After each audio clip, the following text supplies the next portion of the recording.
Assalamualaikum warahmatullahi wabarakatuh. Kami dari kumpulan 2 akan menceritakan tentang Sayyidina Abu Hurairah radhiyallahu anhu. Okey, jom kita masuk kepada biografi Abu Hurairah radhiyallahu anhu. Nama saya Nur Fatin Darwisha binti Muhammad Ridauddin. Matrik KTD 2406030051. Nama sebenar Abu Hurairah radhiyallahu anhu ialah Abdul Rahman bin Sakhar Ad-Dawsi. Beliau berasal dari Yaman, suku Daus. Beliau ni digelar sebagai Abu Hurairah iaitu bapa kucing kecil, kerana sangat sayang pada seekor anak kucing yang selalu bersamanya. Seterusnya, beliau memeluk Islam pada tahun ke-7 Hijrah ketika berumur lebih kurang 30 tahun. Selepas memeluk Islam, beliau berhijrah ke Madinah dan tinggal bersama Rasulullah SAW. Assalamualaikum warahmatullahi wabarakatuh. Nama saya Raihana Balkis binti Risman, nombor matrik KTD 2406030054. Seterusnya, saya akan sambung kepada bahagian sumbangan Abu Hurairah radhiyallahu anhu. Yang pertama, Abu Hurairah radhiyallahu anhu dilantik sebagai Gubernur Bahrain oleh Khalifah Umar Al-Khattab. Yang kedua, beliau meninggalkan lebih daripada 5,000 hadis sebagai rujukan umat Islam. Yang ketiga, beliau mempertahankan sunnah Nabi Muhammad sallallahu alaihi wasallam daripada penyelewengan. Dan yang keempat, beliau sangat aktif menyebarkan ilmu dan mengajar di Madinah. Seterusnya, saya akan sambung kepada bahagian kedudukan Abu Hurairah radhiyallahu anhu. Yang pertama, Abu Hurairah merupakan sahabat Nabi yang paling banyak meriwayatkan hadis. Yang kedua, beliau dikenali kerana ingatannya yang sangat kuat dan sifat amanahnya. Yang ketiga, beliau sangat dihormati dan dijadikan rujukan oleh para sahabat. Dan yang keempat, beliau mendapat kedudukan istimewa di sisi Rasulullah sallallahu alaihi wasallam. Abu Hurairah wafat pada tahun 59 Hijrah bersamaan 678 Masihi di Madinah Al-Munawwarah pada usia sekitar 78 tahun.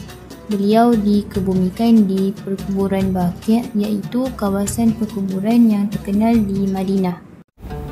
Assalamualaikum warahmatullahi wabarakatuh. Nama saya Afrina Marsha Atira binti Muhammad Fauzi, kad matrik KTD 2406030025.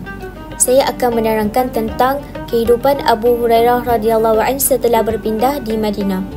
Yang pertama, Abu Hurairah radhiyallahu anhu sangat rapat dengan Rasulullah sallallahu alaihi wasallam kerana beliau sentiasa berada di sisi baginda. Dan semasa pemerintahan Islam, Abu Hurairah radhiyallahu anhu diutuskan untuk pergi berdakwah di Bahrain dan beliau telah dilantik menjadi Gubernur di Bahrain pada zaman pemerintahan Umar Al-Khattab. Seterusnya, beliau tinggal di Sufah iaitu serambi Masjid Nabawi, tempat tinggal para sahabat miskin yang dikenali sebagai Ahlus Sufah.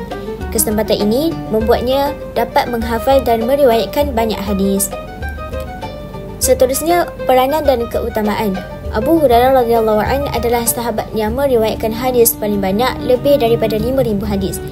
Beliau juga cermat dan teliti dalam meriwayatkan hadis sehingga beliau dikenali sebagai perawi yang siqah, iaitu dipercayai oleh para ulama hadis. Dan beliau pernah berdoa kepada Allah Subhanahu wa taala agar dikurniakan ingatan yang kuat, dan Rasulullah sallallahu alaihi wasallam sendiri yang mendoakannya. Beliau juga dikenali sebagai seorang yang sangat tekun dalam beribadah, banyak berpuasa, solat malam dan berzikir.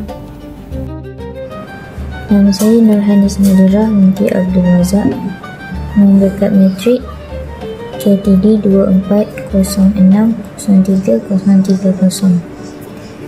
Pengajaran dari Abu Hurairah radhiyallahu anhu adalah sifat kasih sayang beliau, iaitu sayang pada kucing, manusia dan selalu berlembut. Yang kedua, kesungguhan mencari ilmu walau hidup miskin. Yang ketiga, menunjukkan bahawa siapa sahaja walau bukan dari kalangan Quraisy atau sahabat awal, tetap boleh berjaya menjadi tokoh besar dalam Islam.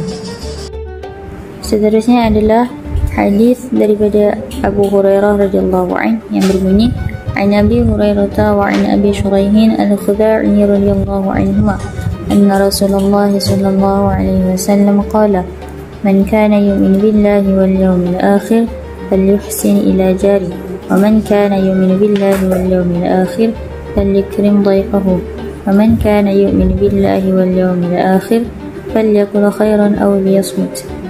Hadis riwayat Al-Bukhari dan Muslim yang bermaksud, sesiapa yang beriman dengan Allah dan hari akhirat, maka hendaklah dia berbuat baik kepada jirannya. Sesiapa yang beriman dengan Allah dan hari akhirat, maka hendaklah dia memuliakan tetamunya. Dan sesiapa yang beriman dengan Allah dan hari akhirat, maka hendaklah dia berkata yang baik ataupun diam. Sekian daripada saya. Assalamualaikum warahmatullahi wabarakatuh. Nama saya Nur Hidayah binti Mat Razan. Nombor metrik KTD 24060331. Hadis yang seterusnya ialah mengenai dosa dihapus seperti buih di laut. Daripada Abu Hurairah radhiyallahu anhu, Rasulullah sallallahu alaihi wasallam bersabda, "Man qala subhanallahi wa bihamdi fi yawmin mi'ata mawratin huttat khatayahu wa in kanat misla zabadil bahri."